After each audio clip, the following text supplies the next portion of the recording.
कहानी की शुरुआत होती है एक सुनसान मार्केट से, जहां हम एक फैमिली को देखते हैं जो बिल्कुल चुपचाप खामोशी से जरूरत का सामान इकट्ठा कर रही होती है। ये लोग इतने ज्यादा डरे हुए थे कि एक दूसरे से बात तक नहीं कर पा रहे थे, बस इशारों से एक दूसरे को समझा रहे थे। आखिर कुछ तो था जो उन्हें बिल्कुल खामोश रहने पर मजबूर कर रहा था। इस फैमिली का लीडर है ली और उसकी वाइफ का नाम एवेलिन है। यहाँ उनकी बड़ी बेटी रीगन जो बचपन से सुन नहीं सकती थी, और उनके दो बेटे मार्कस और बो होता है। बो उम्र में छोटा होता है, इसीलिए वो ज्यादा चीजें नहीं समझ पाता। बो ऊपर अलमारी में एक टॉय रॉकेट देख लेता है। जैसे ही वो रॉकेट को उठाने वाला होता है तो वो रॉकेट उसके हाथ से छूटकर नीचे गिरता है। ये देखकर सबके गले में सांसें अटक जाती हैं। लेकिन ऐन वक्त पर रीगन जल्दी से उस टॉय रॉकेट को कैच कर लेती है और सबकी जान बचा लेती है। ली सबको इशारों में समझाता है कि शाम होने वाली है, हमें जल्द से जल्द घर लौटना होगा, नहीं तो हम खतरे में पड़ सकते हैं। तभी इनका 4 साल का बेटा वही टॉय रॉकेट फिर से उठा लाया। उसे देखकर सभी दहशत में आ गए, क्योंकि ये रॉकेट बैटरी से चलने वाला था, जिसे ऑन करते ही शोर मच सकता था। ली अपने बेटे के हाथ से वो रॉकेट लेके उसकी बैटरी निकालकर टेबल पर रख देता है। इसके बाद वो सभी घर के लिए निकलने लगे। लेकिन बो उस रॉकेट को साथ ले जाने की बार बार जिद कर रहा था। इसलिए रीगन चुपके से इस बिना बैटरी वाले रॉकेट को उसके हाथ में थमा देती है, और वो भी स्टोर से बाहर आ गई। पर तभी उस बच्चे ने रॉकेट की बैटरियां भी उठा लीं। इसके बाद ये चारों लाइन से घर की तरफ निकल पड़े। तब हम देखते हैं कि रोशनियों से चमकने वाला ये शहर कभी गाड़ियों के शोर और इंसानों की भीड़ से भरा रहता, मगर आज ये शहर पूरी तरह से वीरान और सन्नाटे में डूबा हुआ है। यहाँ इंसान तो दूर, बल्कि परिंदों की भी आवाज नहीं सुनाई देती। हर तरफ एक खौफनाक सी खामोशी छाई हुई है। पूरी दुनिया में अब कमतर ही लोग जिंदा बचे हैं, जिनमें ये 5 लोग भी शामिल हैं। यहाँ हमें पता चलता है कि वो खौफनाक मॉन्स्टर जो बिल्कुल धीमी सी आवाज को भी कई किलोमीटर दूर से डिटेक्ट कर लेता है। अच्छी बात यह थी कि वो मॉन्स्टर पूरी तरह से अंधे थे, लेकिन उनकी सुनने की ताकत इतनी तेज थी कि वो हवा में जरा सी वाइब्रेशन और धीमी से धीमी आवाज को भी महसूस कर सकते थे। अगर कोई इंसान जोर से सांस भी ले तो उसे भी महसूस करके ये मॉन्स्टर बिजली की रफ्तार से उसकी ओर दौड़ पड़ते थे और उस इंसान को कुछ ही सेकंड में खत्म कर देते थे।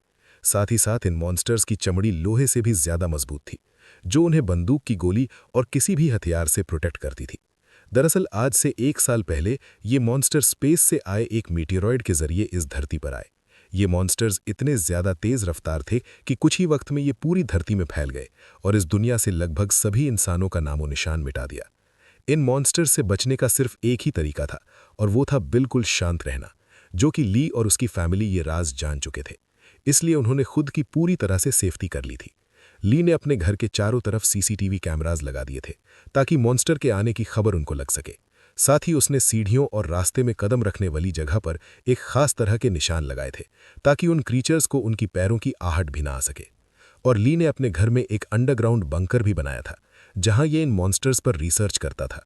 उसने ये भी पता लगा लिया था कि इस इलाके में कुल 3 मॉन्स्टर मौजूद हैं। अब ली उन मॉन्स्टर्स की कमजोरी के बारे में जानने की कोशिश कर रहा था। साथ ही साथ ली रेडियो के जरिए पूरी दुनिया में हेल्प का सिग्नल भेज रहा था, लेकिन अब तक उसका किसी से भी कांटेक्ट नहीं हो पाया था।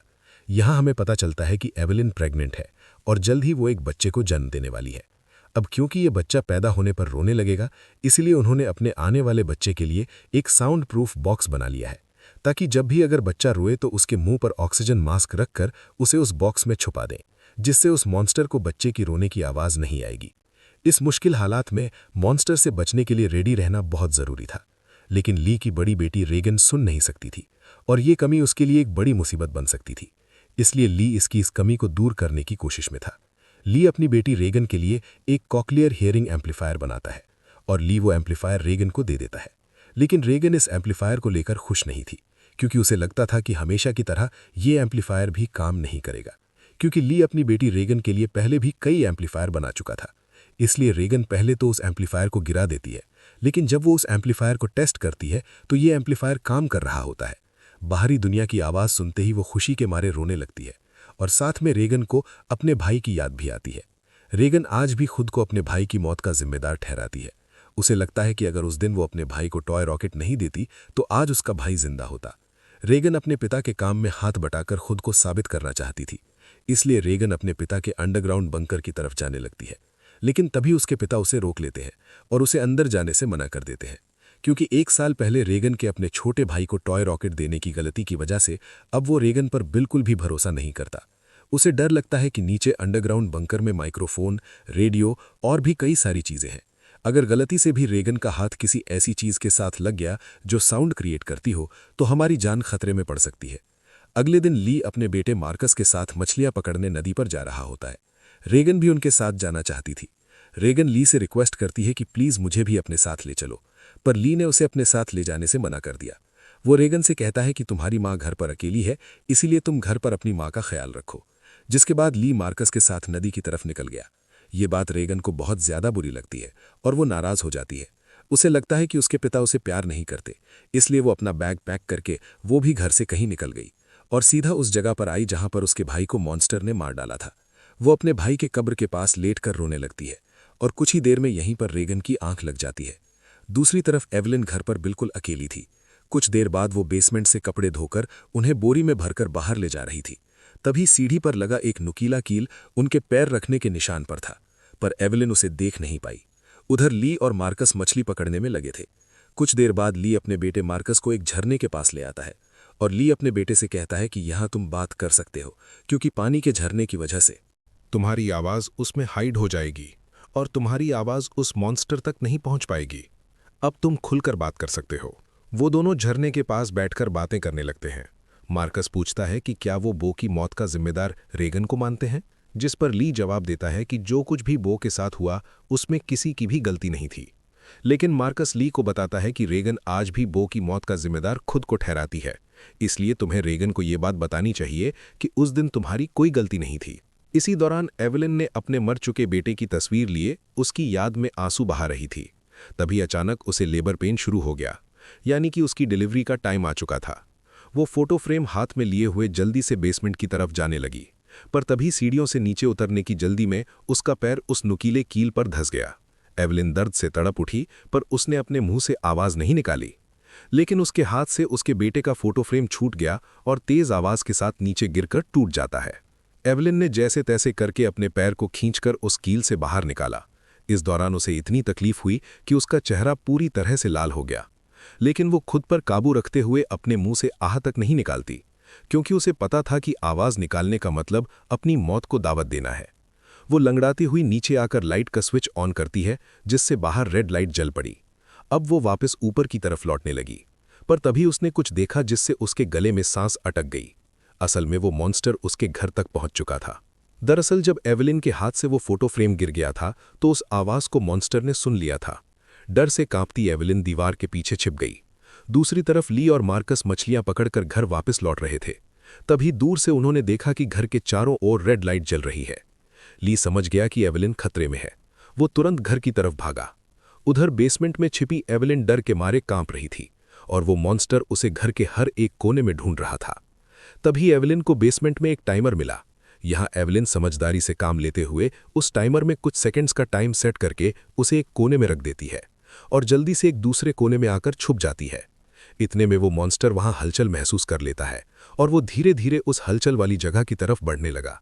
वो एवलिन के काफी करीब था। एक तो एवलिन को लेबर पेन हो रहा था और दूसरा उस मॉन्स्टर का डर था। लेकिन एवलिन अपने आप को पूरी तरह से कंट्रोल करके बिल्कुल चुपचाप बैठ जाती है। तभी टाइमर में अलार्म बजा, जिसे सुनते ही वो मॉन्स्टर तेजी से उस डायरेक्शन में भागा।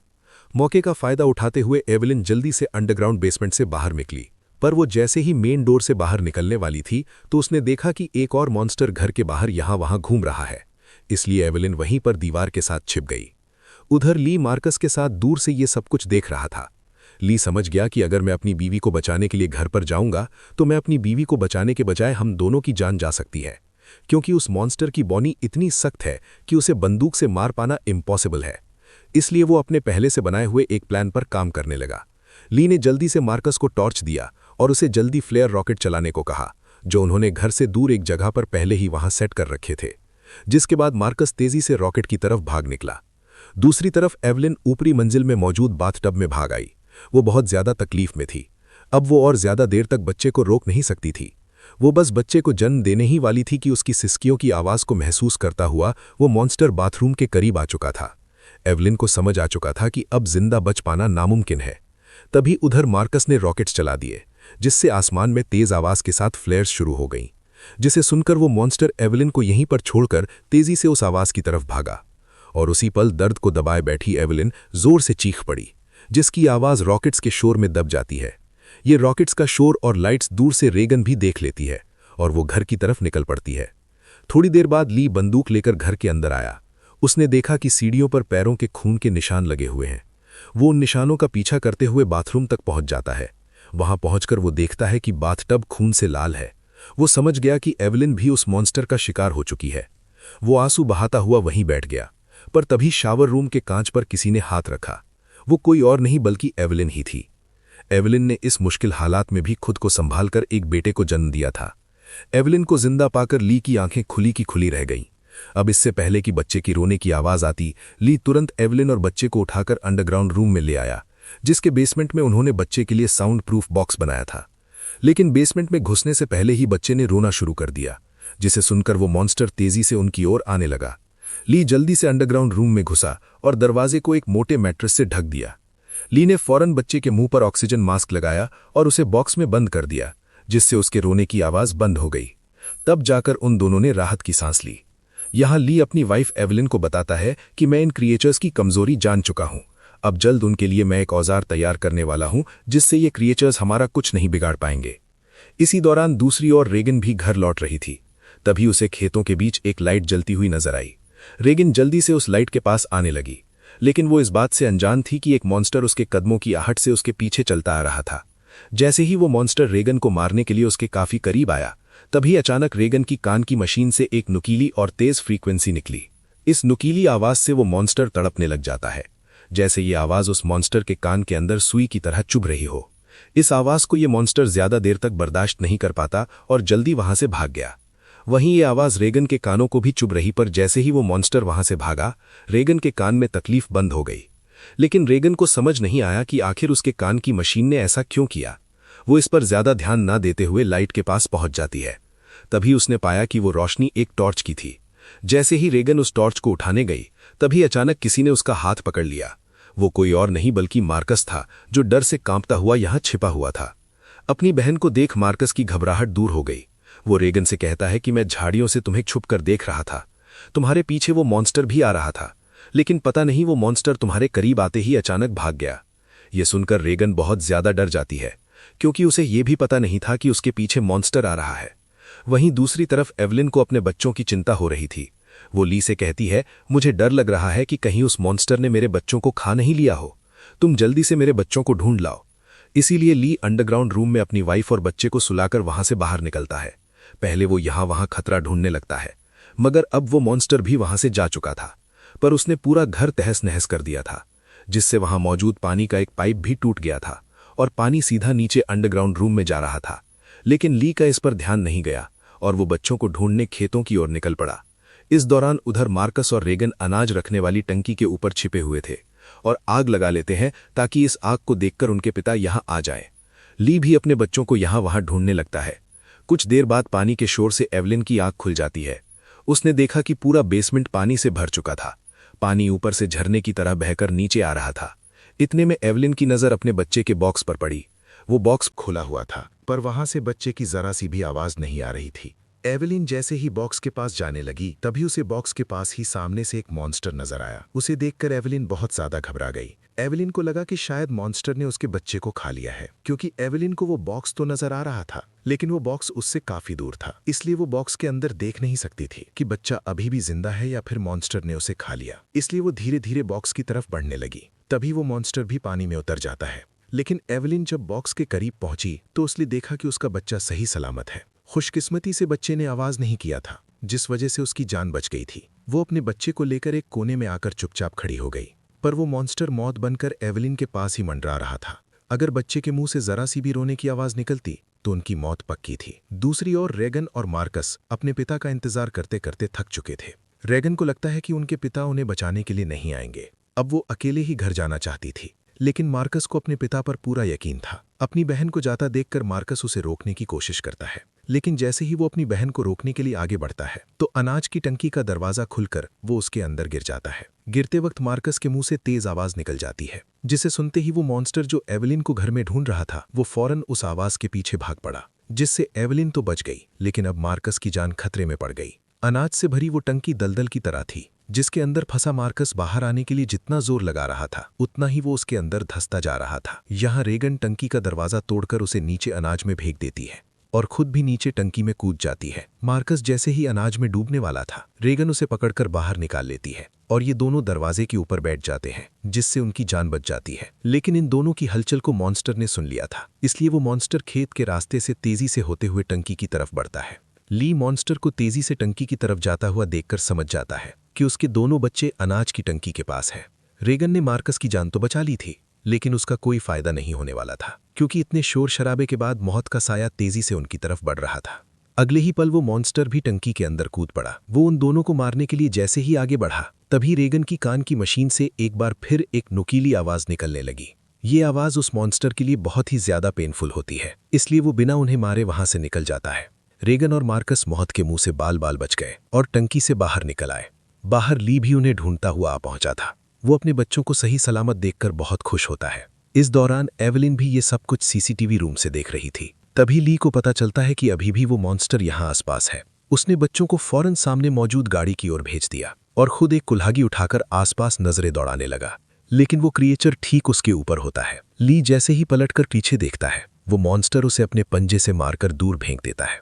अपने पिता को तकलीफ में देखकर मार्कस ली को आवाज देने लगता है। आवाज सुनकर मॉन्स्टर को मार्कस की पोजीशन का भी पता चल जाता है। वो मॉन्स्टर अब मार्कस और रेगन की तरफ बढ़ने लगा, लेकिन तभी एक बार फिर रेगन की कान की मशीन से फ्रीक्वेंसीज निकलने लगी। वो आवाज रेगन को भी चुभ रही थी, इसलिए रेगन ने अपनी कान की मशीन को ही ऑफ कर दिया। लेकिन ये उसकी सबसे बड़ी गलती थी। इस मशीन से जो फ्रीक्वेंसी निकलती थी, वही फ्रीक्वेंसी उस मॉन्स्टर की कमजोरी थी, जिसे वो बिल्कुल भी बर्दाश्त नहीं कर सकता था। लेकिन अनजाने में रेगन ने मशीन को बंद करके अपनी ही मौत को दावत दे दी। अगले ही पल वो मॉन्स्टर कार पर झपट पड़ा और मार्कस तक पहुंचने की कोशिश करने लगा। इसी दौरान उधर ली होश में आ गया। अपने बच्चों को खतरे में देख वो समझ गया था कि मॉन्स्टर से लड़कर वो कभी भी मॉन्स्टर को मार नहीं सकता, इसलिए अब उसे सिर्फ एक ही रास्ता नजर आया।